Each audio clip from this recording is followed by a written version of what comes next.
in this video, I'm going to be talking about a few things that have been working for me transitioning from living in a house to transition into a life living in my RV full-time on the road.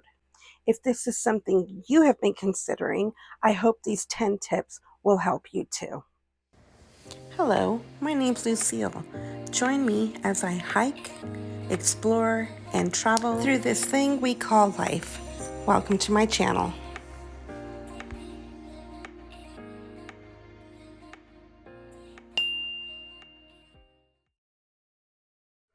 Hey y'all, welcome back to my crazy chaotic life right now. I am in the process of downsizing to get my house sold and to prepare for a full-time life living in my RV. I'm going to be taking you along with me to show you everything that it's going to take to transition into full-time living. There's a lot to get done, more than you would think.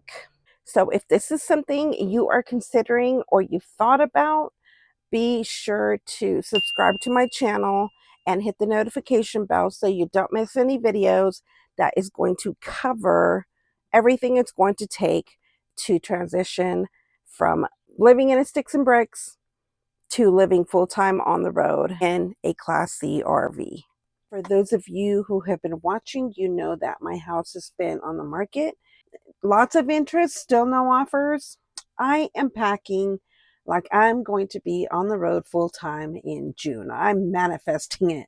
I feel like staying positive and motivated is going to make this all happen. So I'm continuing to downsize and pack up the house as much as I can and still leave it staged in case I get some more showings. And I am also downsizing the RV. I mean, it's a disaster in here right now. I am just going through every drawer, every storage space to make sure I don't have more in here than I really need. I have too much stuff in here. I get this fear of, a time coming that I'm going to need something and then I don't have it. So I like to save everything. But yeah, it's a disaster in here right now. As you can see, I have stuff everywhere. But that's okay. I'm just in the middle of cleaning out my linens and really doing a deep cleaning in the whole RV. And I'm trying to get as much done right now in these next few days because next week I have a girlfriend coming to stay at the campground down the street from me. So I'm going to be taking a few days off to hang out and do some fun stuff with her while she's here. This is my routine right now. I wake up, I go for a morning walk, I pack up some more stuff, purge some more stuff, and I'm donating as much as I can let go of to downsize and to get ready for this transition onto full-time life on the road, living in my RV. It's a lot of work. And man, is it hard to let go of things. But I'll tell you what, it's kind of liberating at the same time. Anyway, back to work I go. Real quick side note, if you want a 24-foot Class C RV like I have, and it has a corner bed, this is what you're going to have to go through every time you change the sheets and make the bed. So keep that in mind.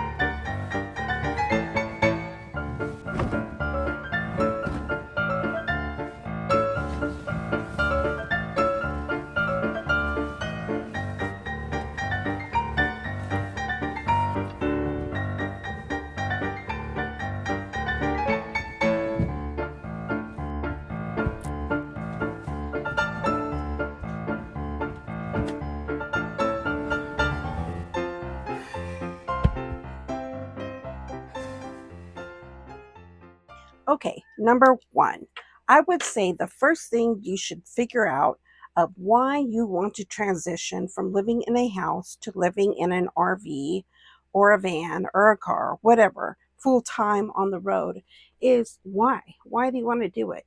For myself, I struggle with a lot of PTSD, a lot of anxiety. I'm retired from the military. For me to be out as close to nature as I can be is the healthiest choice for me. So that is my why. I wanted to be closer to nature.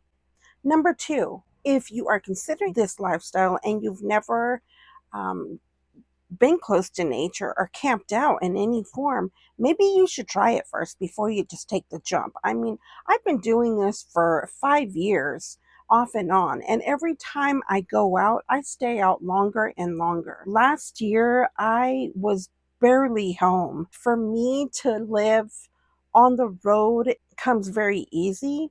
And so this is why I have made the decision to give up my house and just focus on living out of my RV. I'm just tired of paying for the bills and for the maintenance that it takes to have a home. And I'm not going to say that it's always going to be easy, because it's not.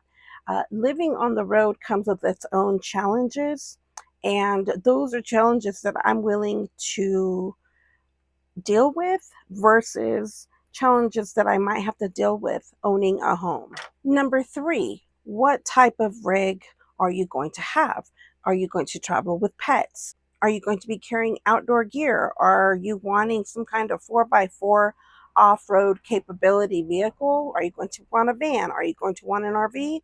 Those are other things to consider. I did about 3 years of actually researching and test driving different types of RVs. I considered 4x4 vans. I considered getting a new truck and pulling a trailer. I tried test driving different RVs, and I kept coming back to this model. So I did lots of research and eventually came back to my decision of a 24-foot Class C RV motorhome.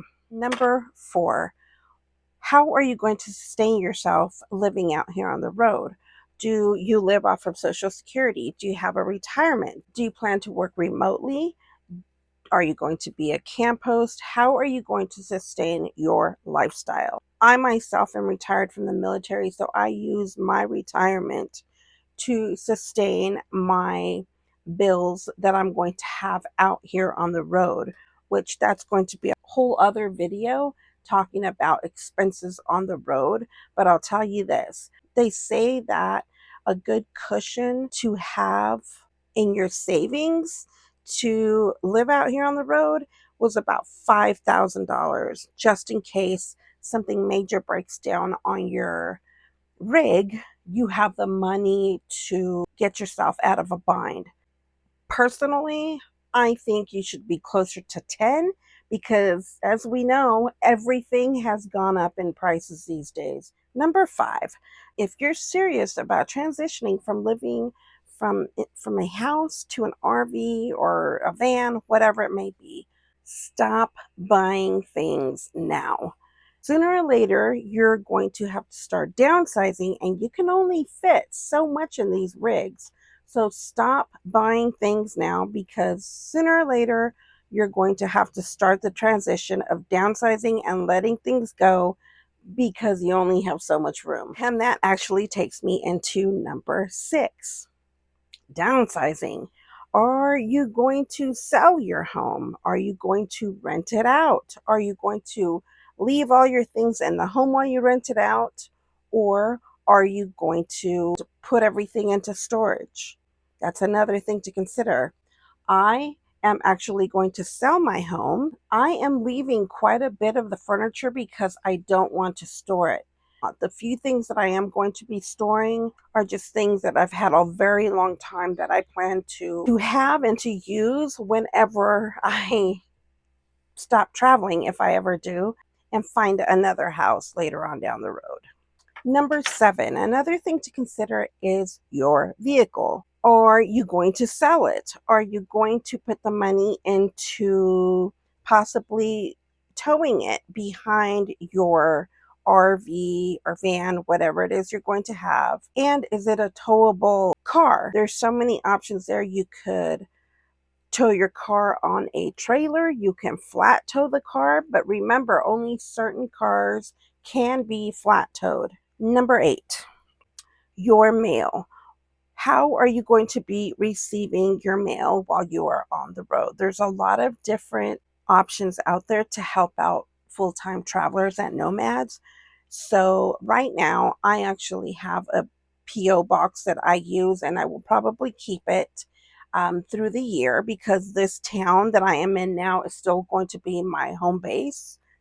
But eventually I will be letting the P.O. box go, and I'm switching to a service called iPostal. So basically, this is a service that scans your mail for you, emails it to you, and you can go through and check off what you want to keep and what you want to trash, and the service will dispose of the mail for you and forward the mail that you do want to whatever location you are at. And so that takes me to number 9, registering your vehicles. I am hoping to be on the road full time come June. So my RV's registration expires in August, so I am going to be registering it a few months early because I have an actual physical address right now. And so some of those things can be a little tricky once you get on the road, and certain things expect you to have a physical address. And so I'm going to make sure I have my car registered and up to date. I'm going to make sure the registration on the RV is current and up to date, and I will deal with the rest a year from now when they are due again. Okay, finally, number 10, stay positive.